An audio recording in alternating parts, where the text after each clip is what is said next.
integrate it, add wings to your career. Hello guys, welcome back to our channel integrate it. मैं लोकेश मोटवानी आपका वापस स्वागत करता हूं हमारे चैनल इंटीग्रेट इट पर। अपन आरसीसी डिजाइन देख रहे थे। आरसीसी डिजाइन में देखो अपन ने कंप्रेशन मेंबर कंप्लीट कर दिया, ठीक है। Flexor member complete, compression member complete. अब क्या बचता है? देखो अपन ने बीम और कॉलम और स्लैब सब डिजाइन कर दिया। हमारी बिल्डिंग में बीम्स, कॉलम, स्लैब पूरी बिल्डिंग डिजाइन हो चुकी है। बट क्या डिजाइन रहना बाकी है? क्या बाकी है? फुटिंग बाकी है, ठीक है। हमने बिल्डिंग तो खड़ी कर दी बट अभी तक नींव तो डिजाइन करी नहीं। तो पहले तो उल्टा चलते हैं। देखो पहले अपन ने सब बीम्स, कॉलम सब डिजाइन कर दिया बट एंड में आके अपन अब फुटिंग डिजाइन कर रहे हैं, ठीक है।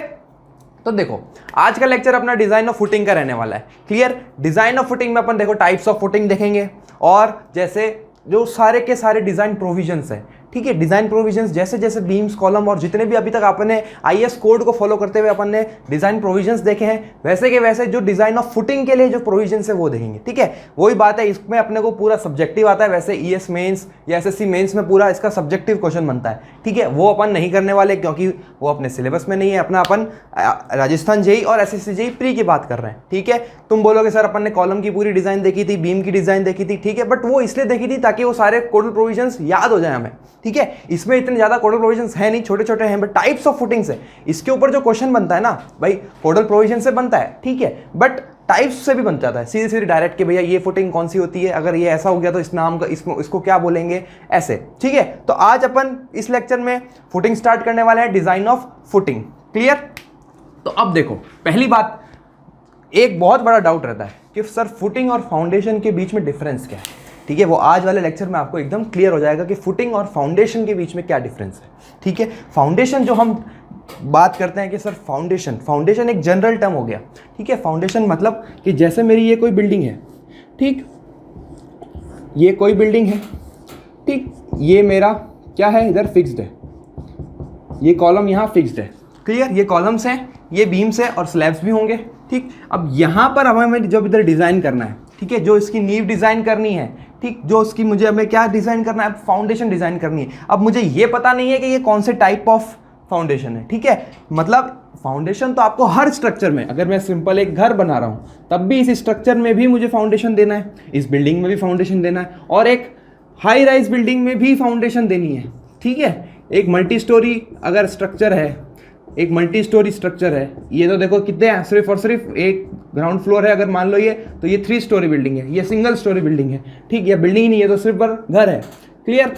यहाँ पर क्या है, ये मल्टी स्टोरी बिल्डिंग है तो यहाँ पर किस टाइप की फाउंडेशन लगेगी, ठीक, इधर नीचे फाउंडेशन। मतलब कहने का मतलब, पहली बात तो फाउंडेशन क्यों प्रोवाइड की जाती है, सबसे पहले दिमाग में ये आना चाहिए आपके कि why should we provide the foundation, ठीक है। देखो बीम, कॉलम, स्लैब, ये सारे के सारे स्ट्रक्चर एलिमेंट्स जो मेंबर्स हैं वो आपस में जो इनके जो लोड आएंगे, किधर आएंगे, फाउंडेशन पे आएंगे, ठीक है। बात समझ में आती है? तो इन्होंने क्या किया, ट्रांसफर ऑफ फोर्सेस किया। किधर? जैसे बीम से कॉलम में गया, स्लैब से कॉलम में गया, अब कॉलम से किस में जाएगा, फाउंडेशन में जाएगा। नीचे जो जहां पे मेरी बिल्डिंग खड़ी है, जिसके ऊपर मेरी बिल्डिंग खड़ी है वो होगा हमारा फाउंडेशन। अब फाउंडेशन से कहां जाता है, सॉइल पर, ठीक है। अपन ने सॉइल पढ़ी थी, सॉइल में अपन ने देखा था कि भैया फाउंडेशन, शैलो फाउंडेशन और डीप फाउंडेशन, वो का वही चीज यहां भी आएगी, ठीक। बट वही सिर्फ और सिर्फ हमारा सिलेबस में क्या है, only for only shallow foundations. RCC के सिलेबस में अपन जो डिजाइन करते हैं वो शैलो फाउंडेशन करते हैं और शैलो फाउंडेशन को ही नाम आता है फुटिंग, ठीक है। इसीलिए बस इतना सा चीज है। तो मतलब अपना चैप्टर जो है डिजाइन ऑफ फुटिंग, मतलब हम सिर्फ और सिर्फ किसके बारे में देखेंगे, only for only shallow foundation. अभी आऊंगा मैं शैलो फाउंडेशन क्या होता है। क्लियर?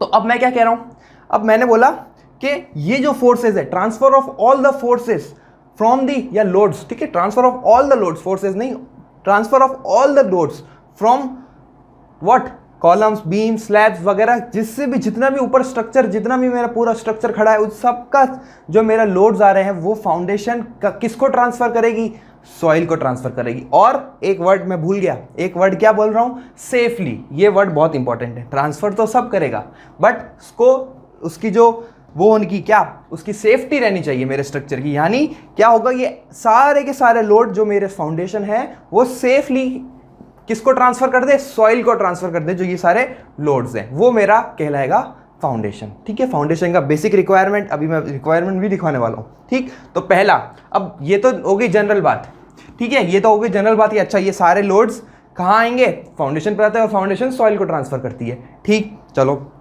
अब एक और बात क्या, मान लो ये सारे के सारे लोड्स आए फाउंडेशन के ऊपर, ठीक है, ये फाउंडेशन के ऊपर लोड्स आए, तो क्या फाउंडेशन थोड़ी सेटल नहीं करेगी? ये सॉइल है यहाँ पर, ठीक है, ये सॉइल है, तो हम चाहेंगे, क्या चाहेंगे?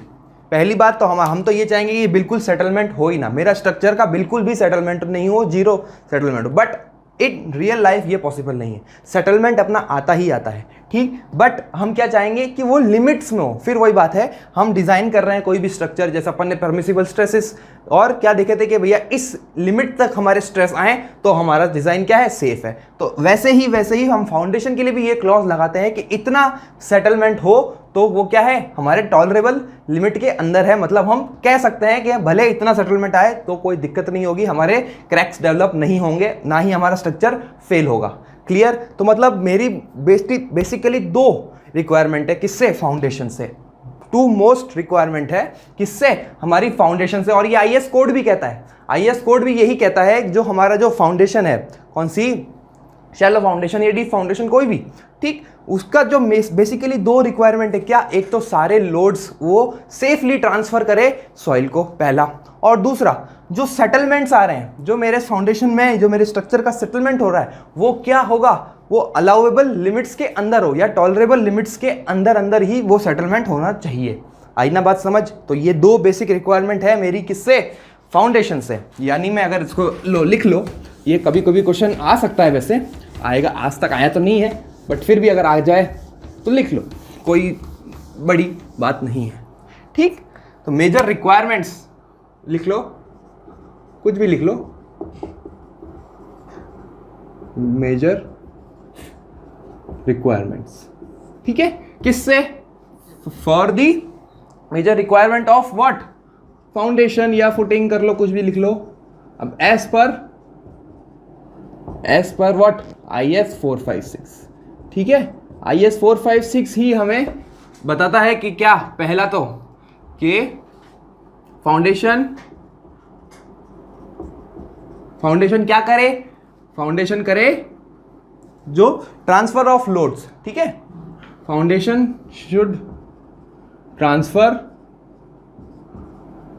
All the applied loads, moments, reactions, कुछ भी इसके ऊपर जितने भी तरीके के फोर्सेस, मोमेंट्स या रिएक्शंस आ रहे हैं, वो सेफली किसको ट्रांसफर कर दे, सॉइल को ट्रांसफर कर दे। Foundation should transfer all the applied loads, ठीक है, मोमेंट्स और रिएक्शंस, कुछ भी जितनी भी रिएक्शंस आ रही है इसके ऊपर फाउंडेशन, क्योंकि देखो नीचे से सॉइल भी प्रेशर लगा रही होगी, ठीक है, should transfer all the applied loads, moment, reaction safely, ठीक है, टू दी सॉइल। तो पहला ये रिक्वायरमेंट मस्ट है मेरे लिए। और सेकंड रिक्वायरमेंट में क्या बोला कि settlements must be in tolerable limits, ठीक है, ये बहुत इंपॉर्टेंट चीज है। ये दो चीज हमें क्या बताती है कि हम क्यों चाहेंगे मैं बनाऊं फाउंडेशन, कि मैं सीधे सॉइल पे ही, भाई मिट्टी के ऊपर ही मैं बिल्डिंग खड़ी कर दूं, अगर मिट्टी पे ही ट्रांसफर करना था तो मैंने सीधे क्यों नहीं खड़ा किया, ठीक है, स्ट्रक्चर। तो फाउंडेशन ये काम करती है। अब बात करते हैं कि टाइप्स ऑफ फाउंडेशन।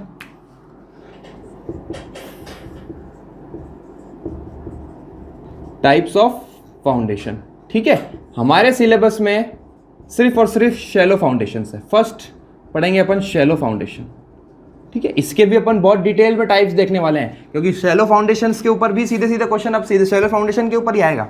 ओके, जो आरसीसी की बात कर रहा हूँ ओनली फॉर ओनली। और है डीप फाउंडेशन, सॉइल में आपको पढ़ना ही पड़ेगा, सॉइल इंजीनियरिंग में फाउंडेशन इंजीनियरिंग पूरा आएगा, और फाउंडेशन इंजीनियरिंग में आपको ये डीप और शैलो दोनों पढ़नी ही पढ़नी है। क्लियर?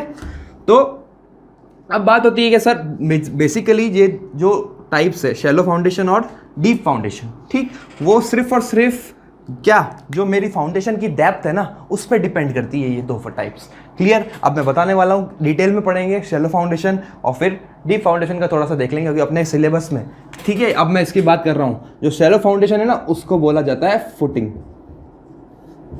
क्लियर? इसीलिए हमने चैप्टर का नाम डिजाइन ऑफ फुटिंग है, क्योंकि हमारे सिलेबस में क्या है, only for only shallow foundation. Clear? अब अपन पढ़ेंगे शैलो फाउंडेशन को डिटेल में। शैलो फाउंडेशन की सारी टाइप्स देखेंगे और इसके कैसे कैसे क्वेश्चन बनते हैं, ठीक है, किस टाइप्स के ऊपर कैसे क्वेश्चन आते हैं, इसके कुछ डिजाइन प्रोविजंस भी देख लेंगे और एंड में फिर सारे डिजाइन प्रोविजंस देखेंगे जो पर्टिकुलरली हम किसकी बात करेंगे, ओनली फॉर ओनली फाउंडेशंस की बात करेंगे। क्लियर? तो फर्स्ट अपन पढ़ने वाले हैं फर्स्ट टाइप ऑफ जो मैं फाउंडेशन है, जो बेसिक यही है, शैलो फाउंडेशन। ठीक है, तो शैलो फाउंडेशन देखो, ये मैं एक कॉलम मान लेता हूं कंटिन्यूस। क्लियर? और ये मेरी नीचे फाउंडेशन है। ठीक, इसकी लेंथ अगर L है, मान लो इसकी लेंथ L है और यहां ये ग्राउंड सरफेस है। ठीक है, ये ग्राउंड सरफेस है, ये ग्राउंड लेवल है। क्लियर? यहां से जो इसकी डेप्थ होती है, ये मैंने डेप्थ मान ली D। ठीक है, ये होगी डेप्थ ऑफ फाउंडेशन। ठीक है, जो ग्राउंड लेवल से जो इसके बेस तक, ये इसके बेस तक। ठीक, तो अगर इनका रेशियो किसका, length upon length divided by what, इसकी डेप्थ, अगर ये लेस देन इक्वल टू 1 है तो मेरा कहलाएगा ये फाउंडेशन कौन सी होगी, शैलो फाउंडेशन। ठीक है, तो अपना फर्स्ट टाइप ऑफ जो मैं कह रहा हूं शैलो फाउंडेशन, उसकी मस्ट कंडीशन क्या है, ये कंडीशन कभी कभी एग्जाम में डायरेक्ट पूछ ली जाएगी।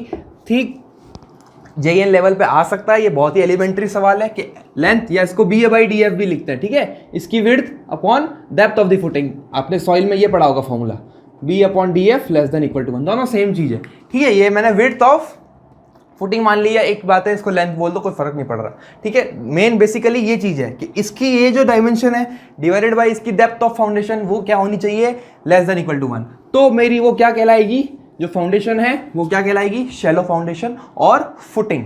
क्लियर? हम डिजाइन क्या करने वाले हैं, इसके सारे हम क्लॉजेस, ये सारे हम टाइप्स इसी की बात करेंगे, ये कंडीशन को लेके बात करेंगे कि L/DF हमेशा हमेशा क्या है, 1 से छोटी है। तो देखो इससे क्या पता चल रहा है, इससे ये पता चल रहा है कि जो सॉइल है कौन सी, जो अब जब जहाँ हमने ये फाउंडेशन बनाई है, जहाँ ये हमने फुटिंग बनाई है, ठीक, वहाँ जो कम डेप्थ में ही, मतलब कम डेप्थ में ही मुझे क्या मिल जाएगी, इसकी स्ट्रेंथ ज़्यादा मिल जाएगी सॉइल की। यानी अगर मेरी सॉइल की कंडीशन अच्छी है, हाई स्ट्रेंथ है सॉइल की, ठीक, बियरिंग कैपेसिटी उसकी ज़्यादा है, तो मैं क्या डिज़ाइन करूंगा, शैलो फाउंडेशन डिज़ाइन करूंगा। ठीक है, तो बेसिकली ये तो चलो पता है, ये तो हो गया, कंडीशन हो गई। बट जब हमारे पास सॉइल, जब अपन फील्ड में जाएंगे तो सॉइल को अपन टेस्ट करेंगे, सॉइल की बियरिंग कैपेसिटी निकालेंगे। ठीक है, अगर बियरिंग कैपेसिटी हमारी सॉइल की ज़्यादा होती है तो हम क्या डिज़ाइन करते हैं, शैलो फाउंडेशन डिज़ाइन करते हैं। और शैलो फाउंडेशन की क्या बेसिक कंडीशन होती है, L/DF should be less then 1। Clear? तो मैं कह सकता हूँ कि अगर शॉर्ट डेप्थ में ही मेरी सॉइल की क्या है, स्ट्रेंथ, सफिशिएंट स्ट्रेंथ है, sufficient strength of soil in short depth. ठीक है, कम डेप्थ में ही मुझे क्या मिल जाएगी, सफिशिएंट स्ट्रेंथ मिल जाएगी सॉइल की, इसीलिए मैं क्या करता हूं, शैलो फाउंडेशन को डिजाइन कर देता हूं मेरे स्ट्रक्चर के लिए। ओके, तो अब बात आती है किसकी, टाइप्स ऑफ शैलो फाउंडेशन। ठीक है, ये बहुत इंपॉर्टेंट है अब चीज, ये तो बेसिक चीज हो गई कि अपन ने क्या देखा कि शैलो फाउंडेशन की जो मस्ट कंडीशन है अपन ने वो देख लिया। अब इसके अपन टाइप्स पढ़ने वाले हैं और मोस्ट इंपॉर्टेंट यहां से एक क्वेश्चन बनता है आपके ऑब्जेक्टिव में। ठीक है, टाइप्स ऑफ शैलो फाउंडेशन से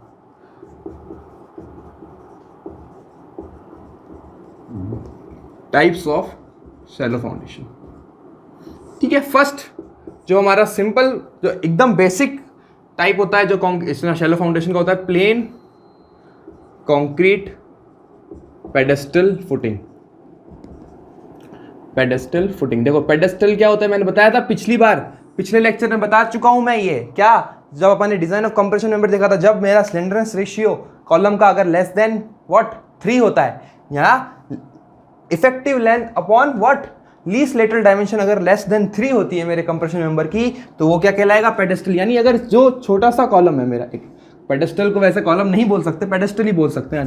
ठीक है, जिसकी लेंथ कम होती है तो हम उसको नीचे क्या करते हैं, सिर्फ और सिर्फ एक कंक्रीट का ब्लॉक रख देते हैं। ठीक है, मतलब एक बस ये पूरा का पूरा प्लेन कंक्रीट का है ये फाउंडेशन कंप्लीट, और सिर्फ क्या है भाई, यहाँ पर ना कोई रीइंफोर्समेंट है। भाई हम जब फाउंडेशन डिजाइन करेंगे तो क्या वही चीज़ है, सेम रीइंफोर्समेंट भी आएगा।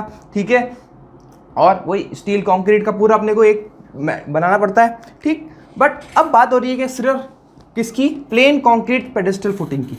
और इसमें जो लोड डिस्ट्रीब्यूशन होता है ना, वो ये पूछा जाता है कि ये जो अल्फा है, ठीक है, ये एज पर IS 456 ये अल्फा के ऊपर पूछा जाता है। ठीक, ये हमारा कॉलम या पेडेस्टल बोल दो इसको, और ये जो है हमारी फुटिंग है वो क्या कहलाएगी?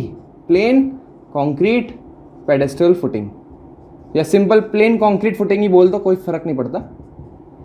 ओनली फॉर कंक्रीट, ये क्या है? एक कंक्रीट का एक क्या बना दिया मैंने? रेक्टेंगुलर ब्लॉक बना दिया इसके कॉलम के नीचे, पेडेस्टल के नीचे। ठीक, फिर उसके नीचे फिर सॉइल तो है ही, इधर नीचे सॉइल तो है ही। क्लियर? अब ये अल्फा के ऊपर कंडीशन आती है कि ये जो 10 अल्फा है should not be less than under root of 100 Q0 upon FC के प्लस 1। अब ये Q0 क्या है? Q0 देखो, इसका जो बियरिंग प्रेशर है यहाँ पर नीचे बनाना पड़ेगा ऐसे, जो यूनिफॉर्मली क्या लग रहा है? सॉइल नीचे से प्रेशर लगा रही है फाउंडेशन के ऊपर, वो एवरेज स्ट्रेस Q0। ठीक है, और FC के तो सबको पता है, कैरेक्टरिस्टिक स्ट्रेंथ। क्लियर? तो ये फॉर्मूला पूछा जाता है एग्जाम में, डायरेक्ट इसी फॉर्म में पूछा जाता है। ओके, अरे यार गलत कर दिया, ये यहां पर आगे 0.9 भी आता है ना। इसको चलो वापस लिख लेते हैं।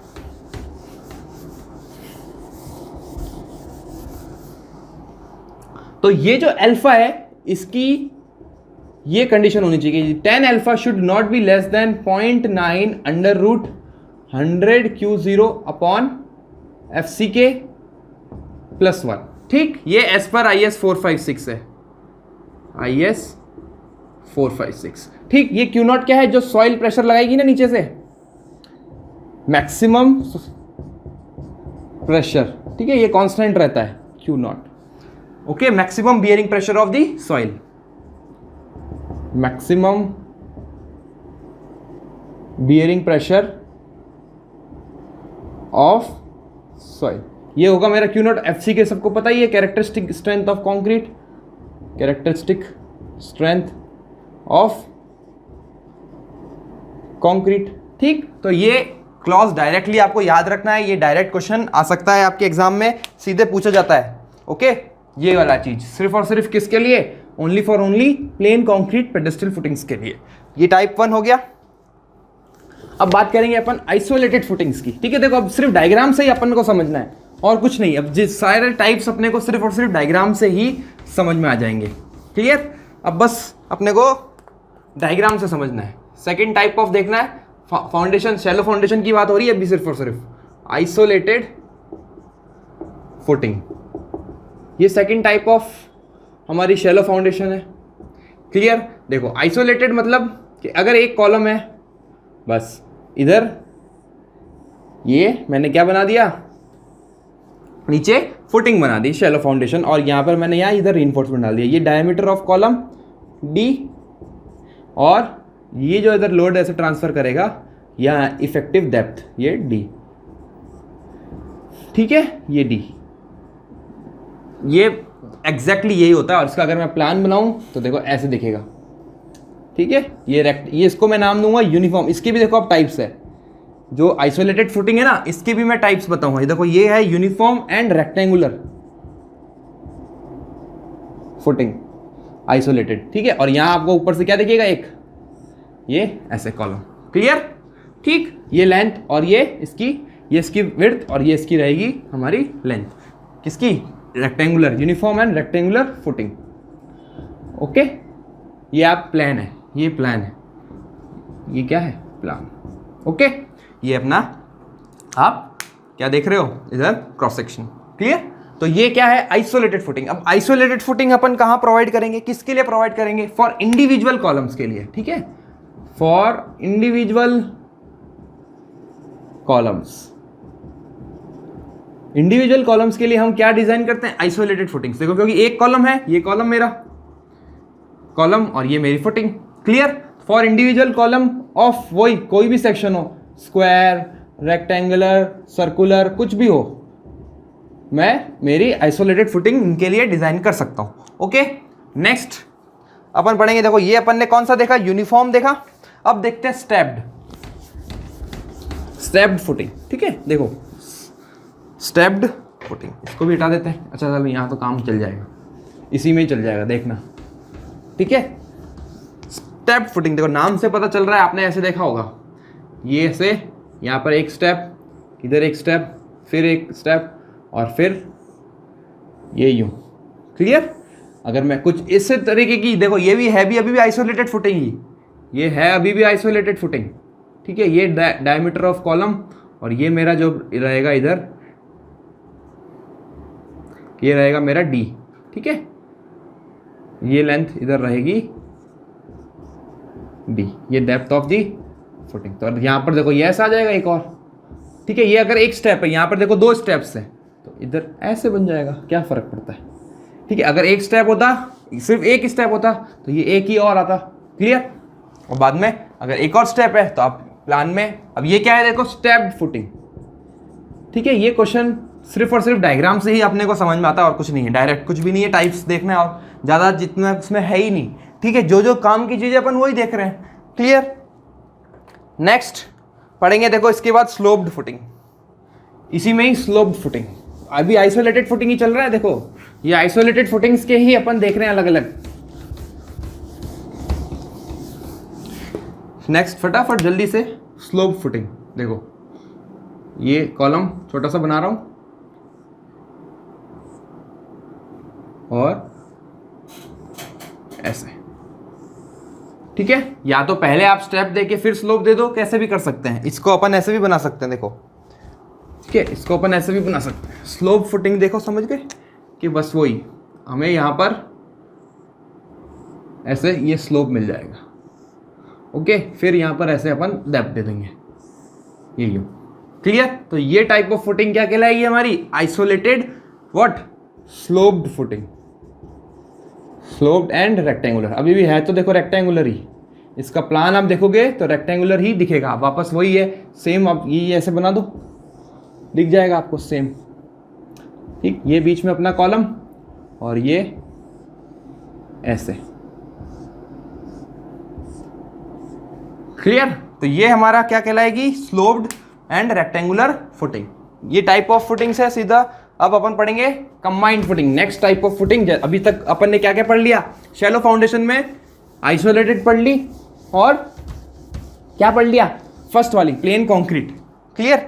अब अपन पढ़ने वाले हैं combined footing, third types of isolated footing combined. देखो नाम से पता चल रहा है, हम क्या करेंगे, 2 फुटिंग को एक ही फुटिंग बनाएंगे, कंबाइंड। अब बताओ कंबाइंड फुटिंग हमारी कहाँ आएगी, जहां 2 कॉलम पास पास में, ठीक है। ये एक कॉलम और ये एक कॉलम, ठीक। अगर 2 कॉलम पास पास में आ रहे हैं मेरे स्ट्रक्चर में, पास पास में, इसके ये इनकी यहाँ, ये इनके बीच में डिस्टेंस अगर कम है, तो अगर मैं अलग अलग ना बनाऊं, क्योंकि देखो अगर मैं इसको अलग डिजाइन करूं तो देखो इसकी फुटिंग ऐसे बनेगी, अगर इसको अलग करूं और इसको करूं तो इसकी अलग ऐसे बन जाएगी।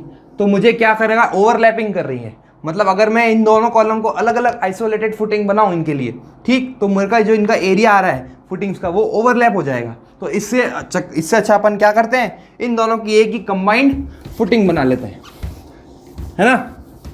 तो वो उसको अपन ने नाम क्या दे दिया, combined footing, simple.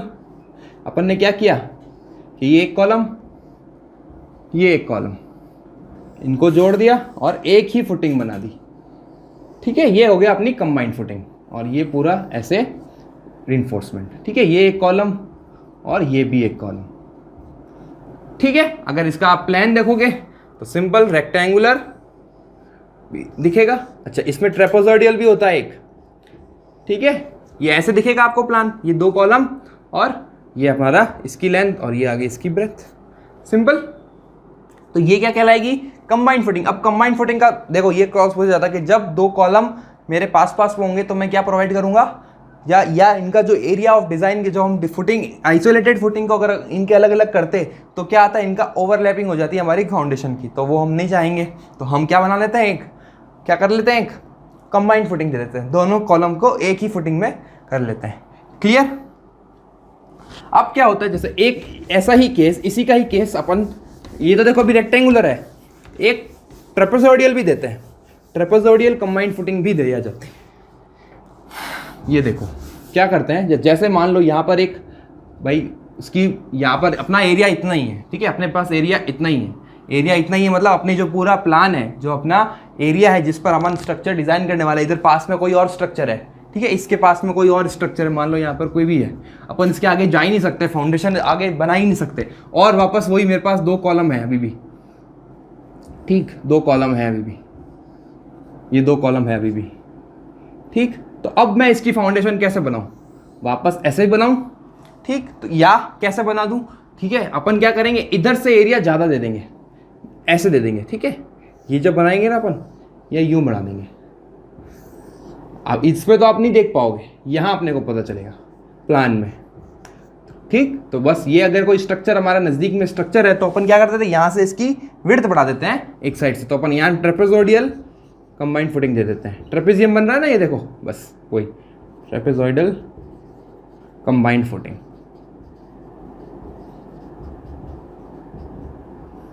Okay, clear. ये अपन ने क्या देखा, कंबाइंड फुटिंग। अब कंबाइंड फुटिंग में एक और टाइप आती है स्ट्रैप फुटिंग, ठीक है, यहां इसके ऊपर क्वेश्चन आ चुका है बहुत बार, स्ट्रैप फुटिंग, और इसके बाद जो पढ़ेंगे स्ट्रिप फुटिंग उसके ऊपर भी, ठीक है, ये कंफ्यूजिंग है, देखो सारे नाम कंफ्यूजिंग है और कुछ भी नहीं। कंबाइंड फुटिंग का ये एक टाइप है स्ट्रैप फुटिंग, इसी का ही एक नाम है स्ट्रैप फुटिंग, ठीक है, इसी में ही पढ़ेंगे अपन। देखो क्या होता है, जैसे मान लो 2 आइसोलेटेड फुटिंग है, 2 आइसोलेटेड फुटिंग है, ठीक, ये 2 आइसोलेटेड फुटिंग, इधर भी एक कॉलम और इसकी भी आइसोलेटेड फुटिंग है। अपन क्या करते हैं, बीम के थ्रू, ठीक है, इधर इन दोनों को जोड़ देते हैं, यानी अगर आप प्लान में देखो, ये अगर मैं इसका प्लान बनाऊं, ठीक है, 2 प्लान बनाने पड़ेंगे ना, अलग अलग 2 प्लान बनाने पड़ेंगे अपन को। जैसे मान लो ये एक प्लान है, अगर ऐसे है मेरी, और ये एक और प्लान है, ठीक, 2 आइसोलेटेड फुटिंग है, और इनको अगर मैं ये देखो बीम की तरह बीम से जोड़ दूं, बीम की हेल्प से अगर मैं इन दोनों को जोड़ दूं, क्यों, अब मैं ये क्यों करता हूं, ठीक है, ये इसको तो बोलते हैं स्ट्रैप बीम, और इस टाइप ऑफ फाउंडेशन को बोलूंगा स्ट्रैप फुटिंग, ठीक है, ये तो कहलाएगी। देखो ये क्वेश्चन आया हुआ है एग्जाम में कि अगर मैं 2 आइसोलेटेड फुटिंग को बीम की हेल्प से जोड़ देता हूं तो वो कौन सी फुटिंग होती है, स्ट्रैप फुटिंग, ठीक है, और ये बीम कौन सी कहलाएगी, स्ट्रैप बीम, क्लियर। अब ये देखो, अब इसको मैं अगर मैं ऐसे बनाऊं, यहाँ पर इसमें देखोगे तो कैसे दिखेगा आपको स्ट्रैप फुटिंग के ऊपर, तो एक आपको पूरी बीम दिखेगी, ये 2 कॉलम, ठीक है, यहाँ पर आपको बीम दिखेगी ऐसे, बट इनकी जो इंडिविजुअल फुटिंग है ना वो ऐसे दिखेगी। देखो ये जो ऊपर जो है वो है पूरी बीम, और नीचे है इनकी अलग से फाउंडेशन, आइसोलेटेड फाउंडेशन, ठीक है, ये लेंथ L, और यहाँ मान लो इसका लोड P1 लग रहा है, इसके ऊपर लोड P2 लग रहा है, ठीक है, ये L2, ये L1, क्लियर। तो अपन ने क्या किया कि 2 आइसोलेटेड फुटिंग को एक बीम की हेल्प से जोड़ दिया। अब ये क्यों करते हैं, जब हैवी लोड्स आ जाते हैं हमारे किसी एक कॉलम पर, क्लियर। तो अपन क्या कर देंगे, 2 आइसोलेटेड फुटिंग को एक बीम की हेल्प से जोड़ देंगे, ठीक।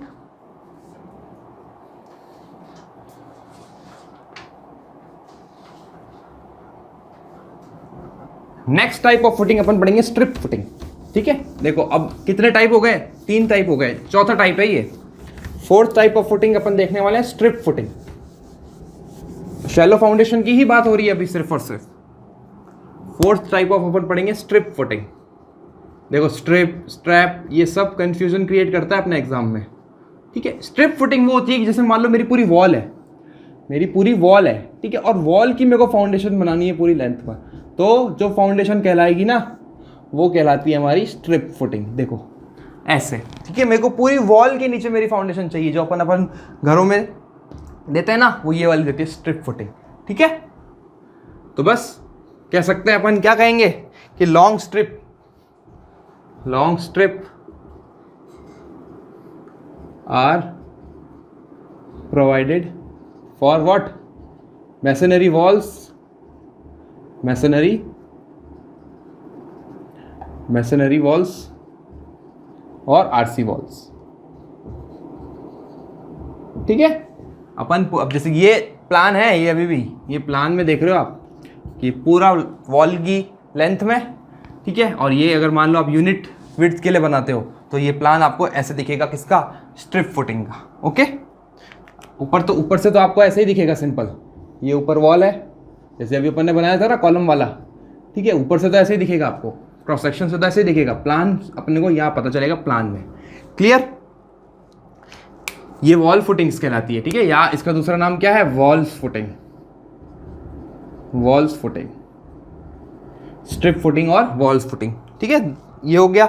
लास्ट टाइप ऑफ फाउंडेशन पढ़ते हैं अपन, आइसोलेटेड फाउंडेशन, राफ्ट फाउंडेशन, ठीक है। राफ्ट फाउंडेशन आपने सुना होगा, हम राफ्ट फाउंडेशन कहाँ प्रोवाइड करते हैं, जहाँ हमारे पास हैवी लोड्स होते हैं। अब हैवी लोड्स कहाँ आएंगे, ठीक है, हैवी लोड्स कहाँ आएंगे, जब मेरी हाई राइज बिल्डिंग है, ठीक है। अब हाई राइज बिल्डिंग में भी वैसे तो अपन डीप फाउंडेशन देते हैं हमेशा, बट जहाँ मेरी सॉइल की स्ट्रेंथ अच्छी है, ठीक है, जहाँ मेरे को डीप फाउंडेशन में जाना ही नहीं है, तो मैं राफ्ट फाउंडेशन देता हूँ।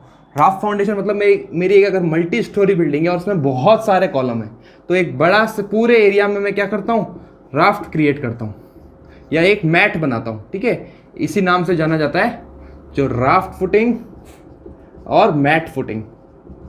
फिफ्थ टाइप ऑफ हमारी सेलर फाउंडेशन है राफ्ट और मैट फुटिंग, ठीक है। ये देखो ऐसे, ये मान लो मेरे पूरे इतने सारे कॉलम्स हैं मेरे ज़रूरत हैं, और मेरे को इनके लिए सबके लिए एक पूरा राफ्ट बनाता हूँ मैं, ठीक है। इसको मैं नाम देता हूँ मैट और राफ्ट क्रिएट करता हूँ, ठीक है।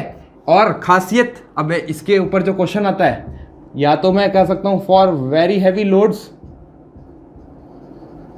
ठीक है, और to control the differential settlement, ये बहुत इंपॉर्टेंट वर्ड है, to control differential settlement. Direct question आएगा तो हम क्या करते हैं, डिफरेंशियल सेटलमेंट को कंट्रोल करने के लिए। डिफरेंशियल सेटलमेंट का मतलब ये भैया इस कॉलम का मान लो या इस एरिया का मान लो अलग से, यहाँ पर सॉइल दूसरी है, ठीक है, यहाँ पर इस एरिया में मेरी सॉइल दूसरी है, ठीक है, सॉइल 2, यहाँ सॉइल 1, यहाँ रॉकी पार्ट है, इधर रॉकी नेचर है, ठीक है। तो क्या होगा, देखो अलग अलग टाइप ऑफ सॉइल है मेरे पास यहाँ पर, या अलग अलग नेचर है भैया, इसकी बीयरिंग कैपेसिटी कम है, इसकी बीयरिंग थोड़ी ज़्यादा है, इसकी उससे ज़्यादा है, यानी इसका सेटलमेंट अलग हो रहा है, इसका सेटलमेंट अलग हो रहा है, इसका सेटलमेंट अलग हो रहा है, तो हम क्या कहेंगे उसको, डिफरेंशियल सेटलमेंट। और इसको कंट्रोल करने के लिए, इसको अवॉइड करने के लिए अपन क्या करते हैं, राफ्ट क्रिएट करते हैं, ठीक है। अलग अलग आइसोलेटेड फुटिंग बनाने से बढ़िया अपन क्या करते हैं, राफ्ट क्रिएट करते हैं। ओके, ये सही चल रहा है। नेक्स्ट अपन पढ़ेंगे, देखो सेकंड टाइप ऑफ फुटिंग देखेंगे, डीप फाउंडेशन। डीप फाउंडेशन, ठीक है, डीप फाउंडेशन, या और क्या सकते हैं अपन, पाइल फाउंडेशन, ठीक है। देखो इसमें अपन ज़्यादा जाएंगे नहीं, बिल्कुल नहीं जाएंगे, बस मैं एक डायग्राम बना रहा हूँ, आपको समझ में आ जाएगा कि भैया ये एक मान लो कॉलम है और ये मेरी फाउंडेशन, और यहाँ पर मैं क्या प्रोवाइड कर रहा हूँ, नीचे इधर पाइल्स प्रोवाइड कर रहा हूँ, ठीक। ये मेरी पाइल कैप, यहाँ अगर चल रहा है मेरा, कंटिन्यू है नीचे पाइल, ऐसे मैंने बनाई पाइल्स, इसका मतलब समझ रहे हो ना, ये कंटिन्यू है नीचे तक डेप्थ में, क्योंकि मैं यहाँ ज़्यादा डेप्थ तो दिखा नहीं सकता, ये मेरी क्या है, पाइल्स है, ठीक है, अलग अलग। और ये मेरा क्या कहलाएगा, पाइल कैप, ओके। और ये वाला तो मेरा कॉलम है ही। तो अगर मेरी क्या कंडीशन हुई, एल अपॉन क्या, depth of the foundation greater than 1 है, तो मेरे क्या कहलाएगा, ये डीप फाउंडेशन, ठीक है। हम डेप्थ में बहुत प्रोवाइड करेंगे, क्योंकि देखो ये पाइल्स बहुत ज़्यादा डेप्थ में होती है, बहुत ज़्यादा डेप्थ मतलब मीटर्स में होगी, 20 मीटर 25 मीटर ऐसे, ठीक है, डिपेंडिंग ऑन दी इसकी सॉइल की कैपेसिटी। यहाँ सॉइल है, अगर सॉइल बहुत ज़्यादा वीक है, उसकी स्ट्रेंथ बहुत कम है, उसकी बीयरिंग कैपेसिटी बहुत कम है, तो हम पाइल को और डेप्थ में ले जाते हैं, ठीक है। नेक्स्ट, अभी तक देखो अपन ने ना सारे के सारी जो टाइप ऑफ फुटिंग पढ़ी ना, उसमें अपन ने ना लोड को वो नहीं किया कि लोड कैसा लग रहा है, ठीक है। देखो अब मैं बताने वाला हूँ इसेंट्रिकली लोडेड कॉलम्स या इसेंट्रिकली लोडेड फुटिंग्स, ठीक है। होगा तो कॉलम्स ही, बट उसके ही हिसाब से अगर फोर्स आ रहे हैं, इसेंट्रिकली लोडेड फुटिंग्स, ठीक है। ये कोई टाइप ऑफ फाउंडेशन नहीं है, ये क्या है, हमने फुटिंग तो बना ली, ठीक है, बट अब उसके ऊपर अगर इसेंट्रिकली लोड्स आ जाए, इसेंट्रिकली लोड कैसे आएंगे, जैसे मान लो ये मेरा कॉलम है, ठीक है, और ये मेरी फुटिंग है, ये मेरी फुटिंग है, ये इसकी एक्सिस, ठीक है। हम जो डिज़ाइन करते हैं ना, मैं इसके हिसाब से डिज़ाइन करता हूँ कि मेरा बस इस कॉलम के हिसाब से जो जितना लोड आ रहा है मेरी फुटिंग के ऊपर, अच्छा। बट अगर ये लोड किसी इसेंट्रिसिटी पे आ जाए या कोई ऐसे मोमेंट्स लग जाए यहाँ पर, ठीक है, यानी पहली बात तो अगर ये सीधा सीधे डायरेक्ट पी और एम दोनों चीज़ें लग रही है, यानी मोमेंट भी आ रहे हैं और क्या लोड्स भी आ रहे हैं, एक्सियल लोड और मूवमेंट दोनों आ रहे हैं, या सिर्फ और सिर्फ एक एक्सियल लोड आ रहा है और एक यहाँ पर मान लो कोई और दूसरा लोड आ रहा है डेल्टा पी, ठीक है, दोनों हो सकते हैं, दो चीज़ें हो सकती है, या तो यहाँ पर मूवमेंट और लोड दोनों आ जाए, या सिर्फ लोड आ जाए और एक लोड एक क्या आ जाए, एक ऑफसेट पे भी लग जाए भैया, एक और लोड आ जाए डेल्टा पी, ठीक है, ये इसेंट्रिसिटी ई, ठीक। तो यहाँ पर मोमेंट कितना बन जाएगा, दो ऑप्शन देखो अपने पास, ठीक है, दो केस है, या तो P इंटू ई आ जाएगा मेरा मोमेंट इधर, मैं डायरेक्ट सिर्फ यही बता रहा हूँ इसकी वजह से कि अगर लोड मेरा एक इसेंट्रिसिटी पे लगे, ठीक, तो क्या बन जाएगा मेरे को P इंटू ई का यहाँ मोमेंट मिल जाएगा ना, देखो ये perpendicular distance into what load, ये मेरे को मिल जाएगा P, ऐसा इस डायरेक्शन में ले लो कोई फर्क नहीं पड़ता, यहाँ आ रहा है ना मोमेंट, ऐसे आएगा ना मोमेंट, ठीक है, वो कोई फर्क नहीं पड़ता। अगर इसकी वजह से ये बने, देखो एक केस तो ये है, फर्स्ट केस तो ये है, और अगर दूसरा केस सिर्फ और सिर्फ मैं क्या मानूँ कि इसेंट्रिसिटी पे लोड नहीं आके मोमेंट आ रहा है सीधे सीधे, कि ये मेरे एक्सियल लोड, यहाँ पर एक P और यहाँ पर ये एक M, ठीक है। तो अगर एक जनरल वर्ड अपन मोमेंट को लेके चलोगे या डायरेक्ट P इंटू ई ले लेंगे, यहाँ पर ये P यहाँ ना लग के क्या लग रहा है, यहाँ मोमेंट अब नहीं है, ठीक है, ये तो अब मोमेंट इसका बनेगा, ये मोमेंट मेरे को देगा कितना P इंटू ई, या डेल्टा P इंटू ई, क्लियर, ये P तो लगेगा ही लगेगा। ये सेकंड केस ये हो सकता है हमारा किसके लिए, इसेंट्रिकली लोडेड फुटिंग के लिए। पर अब क्या होता है, इसको देखो अपन जब एनालिसिस करते हैं, ठीक, अगर इसको मैं एनालिसिस करूंगा ना, इसको एनालिसिस करता हूँ, एनालिसिस मतलब अगर मैं नीचे से इसका प्रेशर देखूं सॉइल का, ठीक है, तो कैसा लगेगा, जो नीचे सॉइल इसको होल्ड करके रखेगी, देखो यहाँ पर ये बहुत इंपॉर्टेंट चीज़ है, ठीक, ये मैंने ऐसे बनाया, यहाँ पर मैंने एक ये फुटिंग बना दी, क्लियर, ये मैंने फुटिंग बना दी, ये अगर एक्सियल लोड है यहाँ पर ऐसा लग रहा है P लग रहा है, और यहाँ पर एक और मान लो, या डायरेक्ट यही P मान लो इधर ही, कोई फर्क नहीं पड़ता, ठीक है, P इधर ही मान लो ई से, तो इस P को मैं क्या मानूंगा, ये P यहाँ लगेगा, और ये एक मोमेंट कैसे देगा, ऐसे मोमेंट देगा P इंटू ई का, देगा कि नहीं देगा। तो यहाँ पर जो स्ट्रेसेस आएंगे ना जो मेरा, तो यहाँ पर रहेगा ज़्यादा आएगा इधर सेंटर पे, और यहाँ रहेगा कम थोड़ा, क्योंकि अब ये यूनिफॉर्म ना होके क्या हो जाएगा, ये वेरिंग हो जाएगा, ये क्यू मैक्स आ जाएगा यहाँ पर, और यहाँ आ जाएगा क्यू मिनिमम, ठीक है। जो अब सॉइल प्रेशर अप्लाई करेगी ना, अलग अलग अप्लाई करेगी यहाँ पर ऐसे, ठीक है, ये क्यू मिनिमम और ये क्यू मैक्सिमम। अब मुझे डिज़ाइन करना है जो मेरी फुटिंग है, वो क्यू मैक्सिमम और क्यू मिनिमम दोनों को रिस्पेक्ट में मेरे को देखना पड़ेगा कि ये क्यू मैक्स कैसा आ रहा है और ये क्यू मिनिमम जो स्ट्रेसेस आ रहे हैं। अब बताओ अपन ने ये जो डायरेक्ट अगर वो सिर्फ और सिर्फ क्यू की बात करता, ओनली फॉर ओनली ए की बात करता, तो यहाँ पर जो इतना लोड आ रहा है कितना P बाई ए, जितना स्ट्रेस होगा वो इसके बराबर होना चाहिए। वर्ब मैं अब डायरेक्ट लिख रहा हूँ, क्यू मैक्स या क्यू मिनिमम, एक P बाई ए तो आएगा ही आएगा, प्लस माइनस। देखो ये P बाई ए क्या होगा, ये कंप्रेसिव नेचर का, ये पूरा का पूरा अभी तक सिर्फ और सिर्फ अपन ने क्या माना है, पूरा का पूरा क्या माना है, कंप्रेसिव नेचर का माना है अभी तक, कंप्रेसिव नेचर, ठीक है। यानी ये पूरा का पूरा एक ही साइन में है, यहाँ पर भी पॉजिटिव है इधर भी पॉजिटिव है, तो मैंने कंप्रेसिव को पॉजिटिव ले रखा है साइन। तो P बाई ए, ठीक है, जितना लोड आ रहा है डिवाइडेड बाई इसका area, P by A plus, अब कितना होता है stress, P into E upon Z. ये देखा था ना अपन स्ट्रेंथ ऑफ मटेरियल में, F equals to M by Z होता था, बेंडिंग स्ट्रेस होता था M अपॉन जेड। M कितना होगा, P इंटू ई हमारे केस में, तो P into E divided by Z. अब जेड क्या होता था, सेक्शन मॉड्यूलस होता था कि नहीं, सेक्शन मॉड्यूलस, ठीक है, क्लियर, बात समझ में आ रही है। तो यहां से अब हमें क्या चाहिए होगा, इसेंट्रिसिटी, ये ई, इससे कंडीशन मेरे को पता चलेगी इसके लिए क्या, कि कहां पर हमारा, अभी मैं बताने वाला हूं इसको, जस्ट इसको चलो पूरा अपन वो करते हैं, डेरिवेट करते हैं, इसको हटा देते हैं यहाँ पर, ठीक है, या ये पड़ा रहे अभी, इधर ही देख लो, यहाँ पर ही देख लो, ठीक है। ये हो गया P, ए कितना होगा, B into L square plus minus, sorry B into L area है ना भाई, ठीक है, इसकी विड्थ और इसकी length into P, sorry plus P E, Z कितना होता है रेक्टेंगुलर का, B L स्क्वायर अपॉन 6 या BD स्क्वायर बाई 6, सबको पता है, मैं डायरेक्ट लिखाऊंगा इधर, डायरेक्ट लिख रहा हूँ मैं, BL²/6। तो ये मेरा क्या मिल गया, ये Q मैक्स कब होगा, जब ये प्लस वाला साइन होगा, माइनस वाला साइन कब होगा, जब मिनिमम लेंगे अपन, ठीक है। तो ये वाला मेरे को पूरी वैल्यू क्या मिल जाएगी, स्ट्रेस की मिल जाएगी, ठीक। अच्छा, अब बात करूंगा कि सर मेरे को पूरा का पूरा कंप्रेशन चाहिए, यहां मेरे को पूरा का पूरा कंप्रेशन चाहिए, तो ये कभी भी क्या होगा, 0 से छोटा नहीं हो सकता। 0 से छोटा हो गया तो ये नेगेटिव हो जाएगा। देखो P/BL माइनस P/BL², अगर ये लेस देन 0 हो गया तो यहां पर क्या आ जाएगा, टेंशन आ जाएगा, और हम टेंशन नहीं चाहेंगे। तो हमें अब ये निकालना है, ये कितनी इसेंट्रिसिटी हो, मिनिमम या मैक्सिमम कितना हो सकता है, ठीक है। इसको हटा रहा हूं मैं। यहां देखो क्या लिखा मैंने कि जो Q मिनिमम है वो क्या होना चाहिए, ग्रेटर देन इक्वल टू 0 होना चाहिए। क्यों, अगर ये अभी बताऊंगा, इसका भी डायग्राम बना के बताऊंगा। अगर ये ग्रेटर देन, अगर ये लेस देन हो गया तो क्या हो जाएंगे, यहाँ पर टेंसाइल स्ट्रेसेस आ जाएंगे, हम नहीं चाहेंगे। ओके, तो Q मिनिमम कितना है, P/BL माइनस PE/BL²/6, ये ग्रेटर देन इक्वल टू 0 होगा।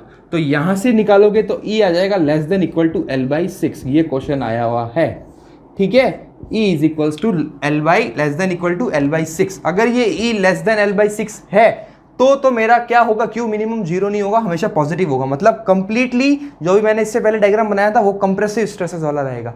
बट अगर क्या हो, E बड़ा हो जाए किससे, L/6 से, E बड़ा हो जाए L/6 से, ठीक है। इसी को ही बना रहा हूं यहां पर ही। ये जो केस सेकंड है, केस 1 तो सबको पता था कि E less than L/6, E less than L/6 के लिए वो वाला डायग्राम बनता है, यहाँ पे Q मैक्स, यहाँ Q मिनिमम।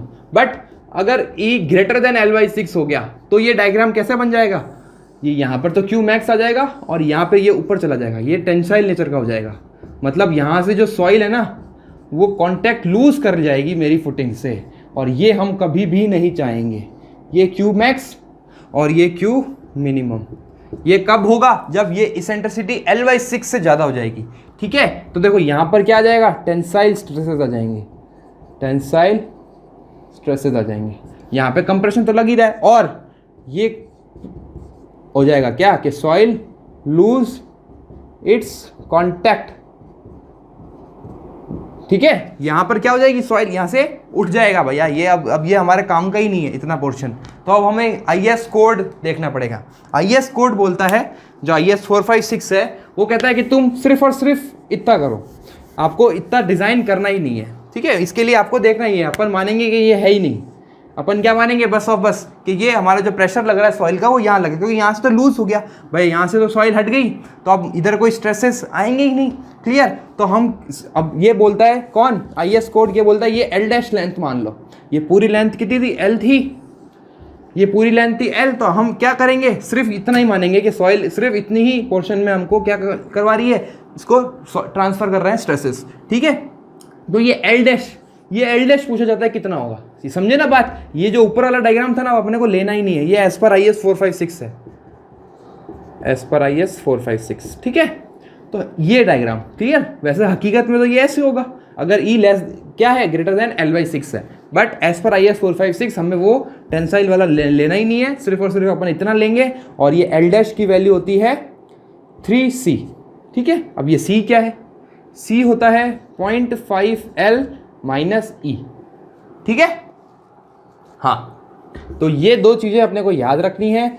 L को बोलेंगे अपन, L को तो बोलेंगे अपनी ये पूरी जिसकी अपनी फाउंडेशन की लेंथ है, ये कंप्लीट लेंथ, और ये L' कितना आ जाएगा 3C, और C कितना होता है 0.5L माइनस E, ठीक है। और ये जो L' है इसको बोलते हैं अपन effective length of contact, effective length of contact. तो इतने सारे छोटे छोटे क्वेश्चन बन गए। पहली बात तो क्या कि E should be less than equal to L/6, clear. फिर अगर E ग्रेटर देन L/6 है तो हम क्या यूज़ करेंगे, effective length of contact use करेंगे L', जो कितना होता है 3C, और C कितना होता है 0.5L माइनस E, ठीक है। E क्या है, हमारी इसेंट्रिसिटी है, ये 0.5L है, ओके।